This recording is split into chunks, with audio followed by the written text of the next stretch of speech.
Chapter 1. The Early Years of Kodak Obama.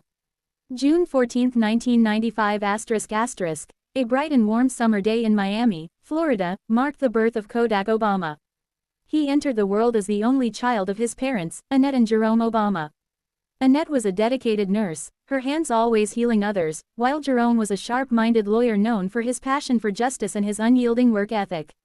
Together, they provided Kodak with a nurturing and stable environment, one that would shape the man he would become. Kodak's early years were filled with the joy and innocence of childhood. The Obama household was modest but comfortable, nestled in a quiet neighborhood where the laughter of children and the smell of home-cooked meals filled the air. Though the family lived a middle-class life, there was an abundance of love, wisdom, and encouragement within their home. Annette and Jerome made it a point to support Kodak in all his endeavors, believing that their son was destined for greatness. From the time he could walk, Kodak was a bundle of energy. He had a natural curiosity about the world around him, and he never shied away from exploring new things.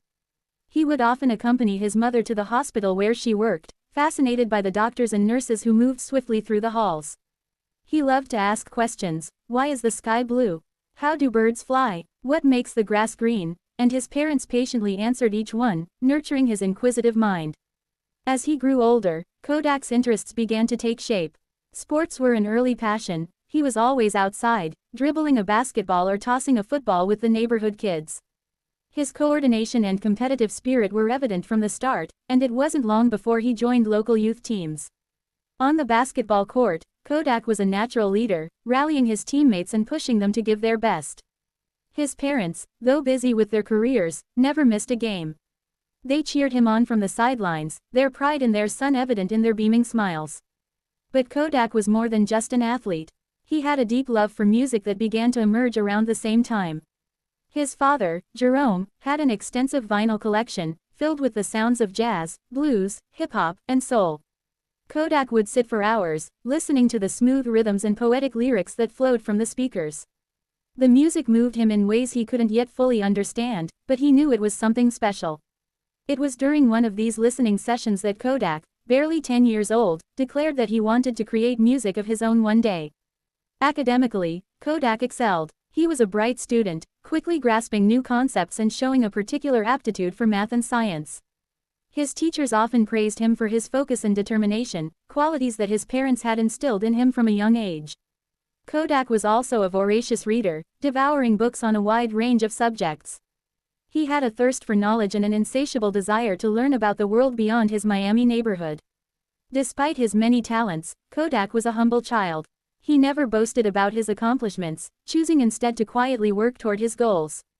His parents had taught him the value of hard work and perseverance, lessons that would serve him well in the years to come. They often reminded him that success was not just about talent, but about dedication, discipline, and the willingness to push through obstacles. The Obamas were a close-knit family, bound together by love and mutual respect. They ate dinner together every night, sharing stories about their day and discussing everything from current events to personal dreams. It was during these meals that Kodak developed a deep sense of social awareness. His father, a lawyer who often took on pro bono cases for those who couldn't afford legal representation, spoke passionately about justice and equality.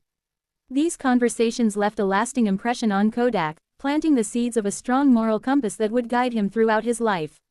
As Kodak transitioned from childhood to adolescence, his interests and talents continued to evolve. By the time he reached middle school, he was already beginning to think seriously about his future. He knew he wanted to make a difference in the world, though he wasn't yet sure how. Whether it would be through sports, music, or academics, Kodak was determined to leave his mark. Though he was the only child, Kodak never felt lonely. He had a wide circle of friends and was well liked by his peers. His easygoing nature and genuine kindness made him a natural leader, and others were drawn to his charisma. Yet, even as he enjoyed the camaraderie of friendship, Kodak often found solace in solitude. He would retreat to his room or a quiet corner of the neighborhood park to reflect, write down his thoughts, or simply listen to the sounds of nature. These moments of introspection were crucial to his development, allowing him to connect with his inner self and ponder the bigger questions in life. By the end of his early years, Kodak Obama had already laid the foundation for a future filled with promise. He was a well-rounded young man with a strong sense of self and a clear understanding of the values that mattered most to him. His parents had given him the tools he needed to succeed, but they also encouraged him to forge his own path. Little did they know that their son was destined for a journey that would take him far beyond the borders of Miami, a journey that would shape him into one of the most influential figures of his generation. The early years of Kodak Obama were a time of growth, discovery, and the nurturing of potential. With a solid foundation beneath him, he was ready to take on the challenges and opportunities that awaited in the chapters to come. The world was his canvas, and Kodak was prepared to paint it with the vibrant colors of his dreams.